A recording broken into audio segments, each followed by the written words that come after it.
Frida. Okay, she did say Fred. And I thought maybe that was like a cutesy short form for Frederica or something. There's only a select number of people who are allowed to call me Fred. Okay. But I'll allow you. All right, thank you. Well, we're on a Jim Fred kind of basis. Yeah, All right. it's cool. Okay. Jim, congratulations Thank you. on the film. As I started watching it, I felt like I had the best seat in the house. That's right. But actually, as the film went on, I thought, no, that's actually not quite right. I'd got the ultimate seat in the house, and in fact, everybody else who was watching it with me had got the same, because we were seeing so much that the audience at the actual concert wouldn't have seen. When you go live, when you go to a live show, you're sort of stuck where you are. So you have one perspective on the show. What a film allows you to do is jump around and experience it from many different perspectives that different audience members would have. And I think that what you can see in Billie's show, and it's true of a lot of shows, but I think it's especially true of hers, which is the wide spectacle works very well from far back. You still feel the sense of intimacy because you see her up on the big LED screens. When we push you into the front row with the crowd, that's a different perspective. When we put you up on stage with her, it's almost like you become her. And you're seeing what the show feels like for her. You're looking over her shoulder at all of these people singing in perfect synchronization with her. It's quite phenomenal. I mean, that's obviously what you were aiming at when you first took on the project, and that was the appeal for you. Yeah. It is one of those unusual instances where you're co-directing. Mm-hmm. How did that come about? Was working with Billie something that had always been in the back of your mind? I offered it because I wanted to create a creative footing between us that gave her, that empowered her to essentially have her vision of the film, because she had created the show. The show is her vision. She said, I want it in the round. She took everything she'd learned from her previous tours and she designed that show for what she absolutely wanted it to be. And I thought, all right, you've already done half the work, if not 2/3 of it. I just need to show up with my skill set as a 3D cinematographer, essentially, not even really a director in the sense. I'm not going to tell her what to do as a performer, right? So I become a little bit more of a technical filmmaker. And I also knew that she had directed her own videos, so she had a very specific cinematic vision, not necessarily the same as mine.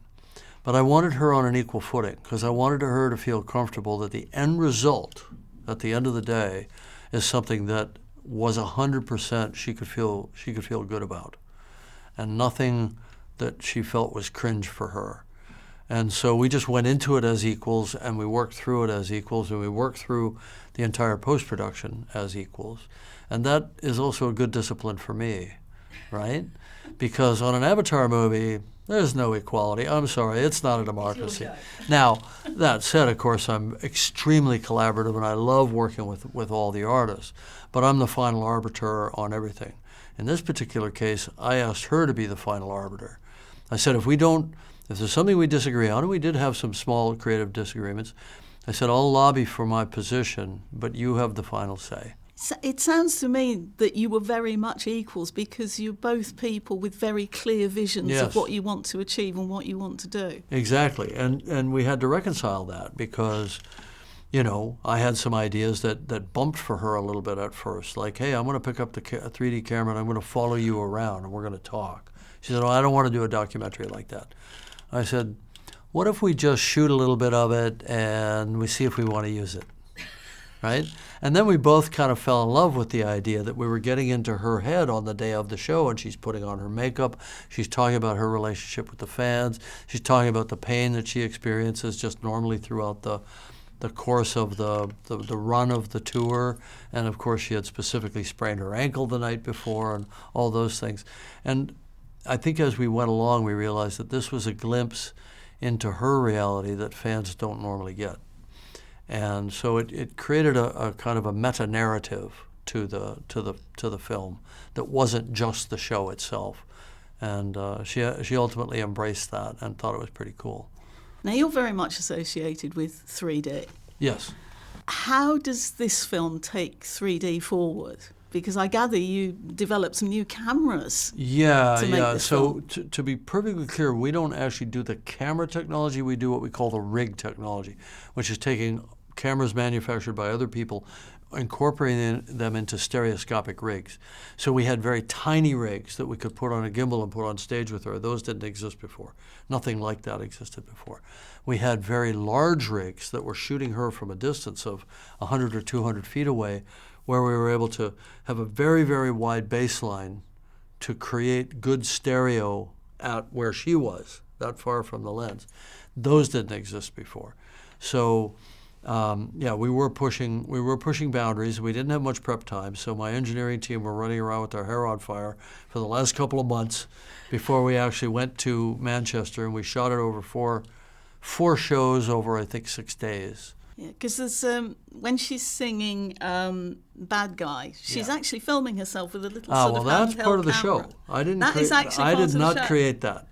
So I'd love to take credit for it, but that's her creation. This is why I wanted her to co-direct it, because she'd already done so much of it. You know. It did have such a feeling of Right. immediacy. I Right. mean, the technology that you used here, what did it allow you to do that you couldn't do before? Well, basically shoot this show, because there were some big technical problems. How do we shoot a close-up of her from 200 feet away? We had to figure that out. You know, I mean, basically the two things I said: being on stage with her in a way that was invisible. I mean, we used a lot of digital tricks. We used a lot of AI tricks. We didn't create anything with AI, but we used a lot of tricks to get it all to flow. For example, there was an operator on stage with her the entire time. You don't see him because we painted him out. Well, we didn't. I did wonder when I was watching it, because Yeah. you see so many people around. I thought, but nobody seems to be, in control of that. Well, we used a side lot of things. remotely operated cameras as well. Cameras that were running up and down along the sidelines, which were kind of robotic cameras that are remotely operated, cable cams that are remotely operated. You know, there's a lot of technology involved in shooting her. But ultimately, the film is not about the technology. The film is about the heartfelt connection between her and her audience, and what she means to them, what they mean to her. And I'm proud of the film to the extent that we were able to capture that feeling. Very much so. Yeah. Very much so. When I saw the film yesterday, I saw it on a sort of average size cinema screen in 3D. And I think most people think that when you go and see a film in 3D, you've got to see it on the most massive screen possible. But actually, after yesterday, I'm not so sure that's actually the case. I mean, what would you say? No, I mean, in a funny way, look, you can see 3D on the biggest screen there is. You can see it in IMAX, but it doesn't make the person big. You know what I mean? In other words, you're looking through a window that you almost feel is kind of at arm's length to you. So if I was filming this, I'd feel I was there with you. I don't need an 80-foot screen for that. You see what I mean? I don't want to say it miniaturizes the screen, but it creates a more intimate relationship between the audience member and the subject than you get on the big screen, right? Now, that said, I always recommend seeing the biggest, brightest screen you can find. And the intimacy will take care of itself. Yes, intimacy is actually the word, particularly with the audience and all the reactions that we saw. Right. I mean, I guess it goes without saying that Billie must have learned an awful lot from you. But what did you learn from her? I don't think Billie I think she learned some things from me, and maybe a different way of looking at things. She'd directed before. Let's not forget, she'd directed, I think, 6 or 7 of her own music videos. So she's very specific. I was about to say opinionated, but I think specific is a better word, because as an artist, you must be specific. That's your job. It's that clarity of vision again. That clarity of vision, right? And she's very, very good at it, not just musically, not just sonically, but also visually. I learned a lot from her in terms of what's the most important thing in the moment. For her, often the important thing was not her performance, but her connection with the audience. Maybe that was an eye contact thing, maybe it was them singing back, maybe it was their heartfelt reaction. And, she had a big influence on the edit of the film. So I'd edit for a week, Then she'd come in for a half day or a day, and we'd review what I had cut, and then we'd fine-tune it to her specification, and then we'd repeat. I'd cut for another week, and so I'm constantly moving ahead of her, going through the songs kind of one by one.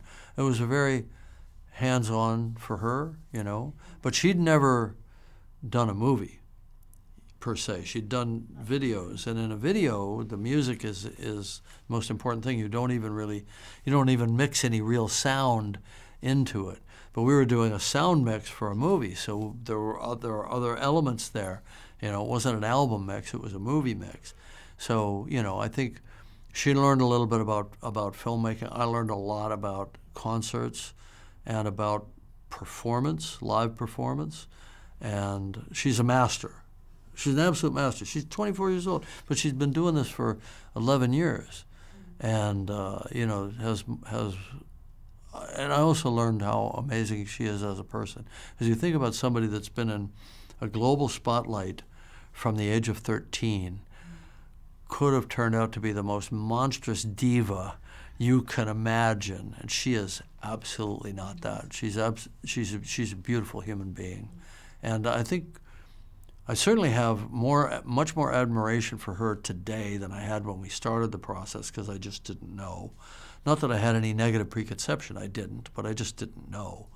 But as an artist, as a technician, as a visual artist, as a songwriter, as a performer, she's hard to beat.